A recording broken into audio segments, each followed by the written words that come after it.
biological genetic inheritance. Because we don't like change. We don't, change is threatening, and it may not be in the best interest of our survival. After all, most of our behavior is geared toward making sure that we perpetuate our genetic material. Even to the point of obesity. Even to the point of obesity.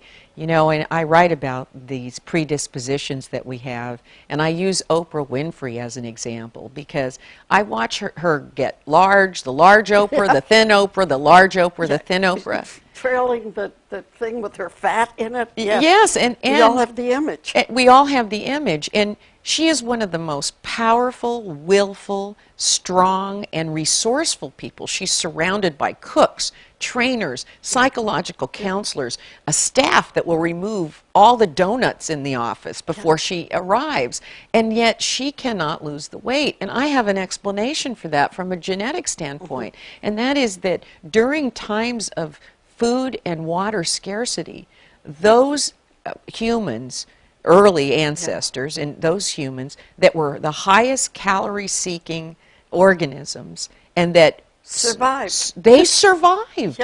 The ones that laid around and conserved fat were the ones that survived. And those who weren't successful at seeking out high calories and wasted calories by running around and exercising, those are the ones that died. Their ancestors, us, are not in existence.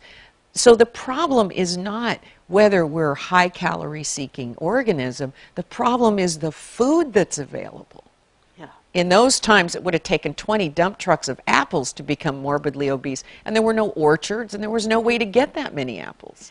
You also talk about politics in the sense of what is the population being told? And you refer to the early campaigns of Hillary and Barack Obama. Well, that goes back to the oppositional behavior that happens when we're overwhelmed with complexity. We start saying no to everything. But the minute you start saying no to everything, you become very easy to manipulate. Because if there are only two choices, I don't have to convince you that I'm the best candidate. I just have to convince you you don't want that other person. And so what you see happening now is in a polarized model. You see that when Obama and Hillary were running against each other, rather than create any targets that Hillary could be against and rally people to be against, Obama was very vague throughout his campaign. And then the more information that Hillary put forth about her idea for health care and her ideas for what to do in Iraq, the more targets she created for the Obama campaigners to aim their missiles at. So eventually she created so many targets, and Hillary kept complaining, well, Obama's not saying anything. It was the perfect strategy for winning the Democratic nomination. It was brilliant. But how dangerous for the country under other circumstances. Absolutely, because we've become a society that is extremely easy to manipulate. We just have to convince you you don't want that, and then you'll vote this way. How did you happen to get into advertising? Well, that came about because I began as a sociobiologist in 1976, and when I graduated from Santa Barbara, I wound up moving to where my parents lived, and it was quite a coincidence because they were living in the heart of what quickly became Silicon Valley. So my first job was with a high-tech company, and my job was to figure out how to communicate really difficult new technology to the man on the street.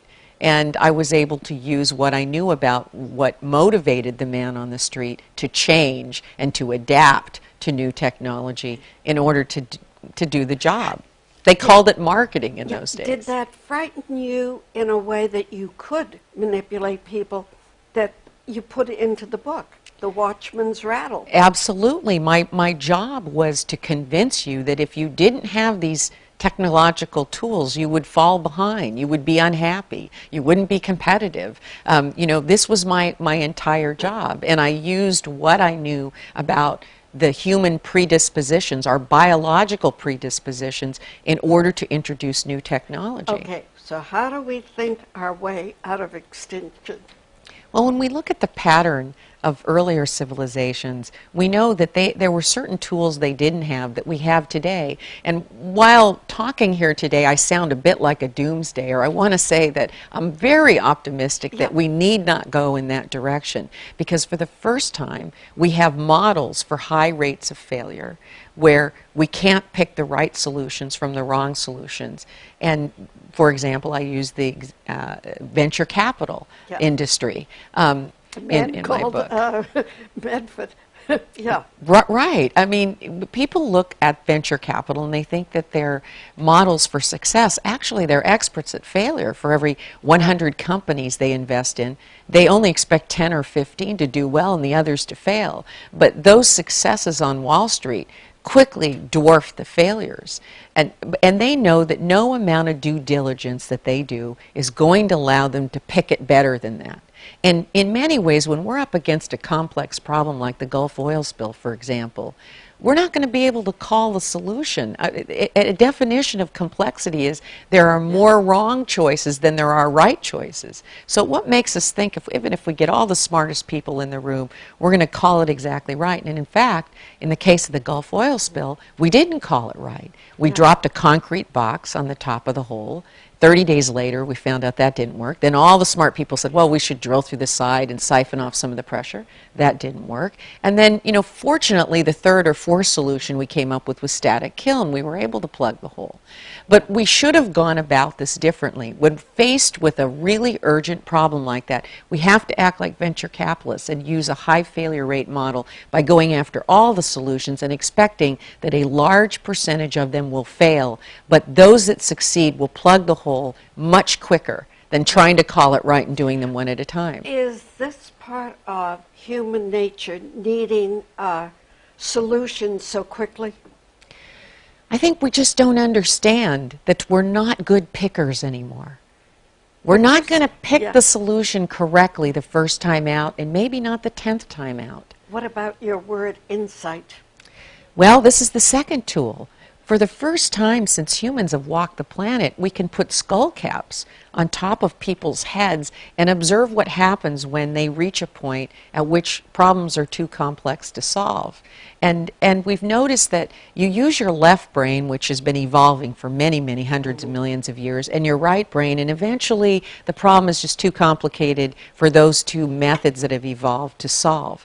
And a small part of the brain called the ASTG lights up about 300 milliseconds before you're about ready to have a breakthrough and solve a problem that's way above your pay grade. It's what neuroscientists call an aha moment, where suddenly you look at the other people in the room and you say, I know what we should do. A synapse has occurred. Yeah.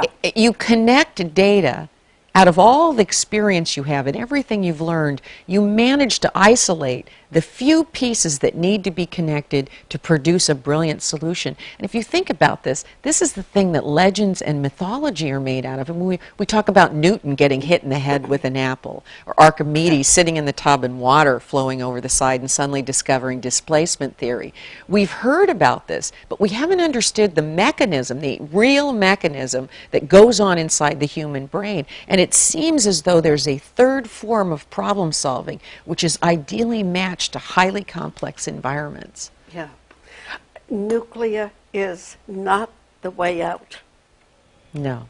No, it's not. And I'm a big advocate of giving NASA, which is one of our proudest institutions in the United States and which is head and shoulders above any other space exploration organization in the world. It's where we truly have leadership and always have, giving them a new mission to develop space-based solar. And I really urge everyone to go to NASA's website and investigate space-based solar, because it is our one promise to be able to deliver unlimited energy from outer space to every man, woman, and child on the planet. Rebecca, I urge people to go to this book in order to know what is the future, how to prevent it if it looks like extinction, and really not to just build little places that will protect them from falling bombs. Change the world so they don't fall. Thank you so much. Will you autograph my book? Gladly. Thank you so much. You're welcome. And if you'd like to know what else we've been reading, visit me on the web at www.conniemartinson.com. Support your local library. Start to read. Go and look at what Darwin wrote about the nature of survival and what he saw in the Galapagos. Also, start to, as my guest said, go read about NASA and the space shuttles, and read about how even politics did come into the space shuttle that failed. This is no time. I suppose Arthur Miller has written it in his plays about people who are willing to compromise and their children pay the price. Well, that's been since time immemorial. But support the library, and we'll see you next time. Thank you so much, Thank you Rick. very much. Thank